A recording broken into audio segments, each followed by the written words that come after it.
Proseso ng pagpapalit ng kapares ng ating mga alagang African lovebirds o kahit na ibang ibon. Bakit ba tayo dapat magpalit ng kapares? Kapag ka ang ibon po hindi compatible, dapat papalitan natin ng kapares. Kailan natin masasabing hindi compatible ang ibon?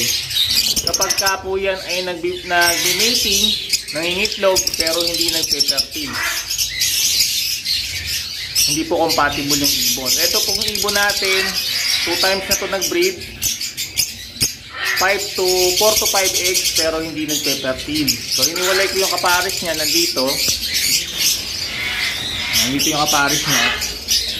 Ayun, yung nakadapo na yan sa unahan, sa bungad. Yan yung original niyang kapare. Ito yung 4 na itlog na huli nilang initlog, lahat hindi fertile. So papalitan na natin ng kapares itong ibon na to. Pagpapalit ng kapares ng ibon, ang ginagawa nating technique o method, ina-isolate natin. Isolation yung una. Katulad niyan, naka-isolate yung ating inahin sa isang cage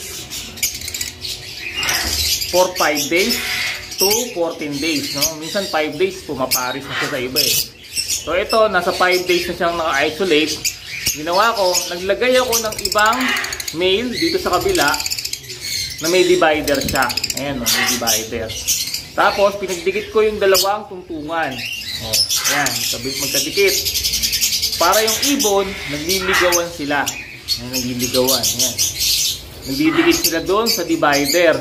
Kapag ka nakita ko po yan na naghahalikan na sa pagitan ng divider, saka natin yan pagsasamahin. Yung pugad po nito, naka-disable siya. Ayan o. Tinakpan ko po. Nilagay ko doon sa may takip.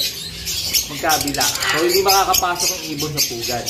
Dapat pag nagpaparis tayo, walang pugad. Okay? Mas maganda kung neutral yung cage. No? Hindi nila cage yung pinagpaparisan. Para safe yung ibon, hindi sila magpapatayan. No? Pinaka-safe, may divider tayo. Yan, gumamit tayo ng divider. Pag naghali ka na yan sa gitna, saka natin ulit pagsasamahin. Yun, mapapalitan na natin yung kapares ng mga ibon, mga breeder natin na hindi productive o gusto nating palitan yung project mutation natin.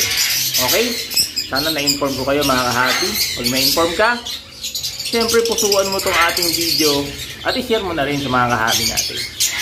Salamat. God bless po sa inyong lahat.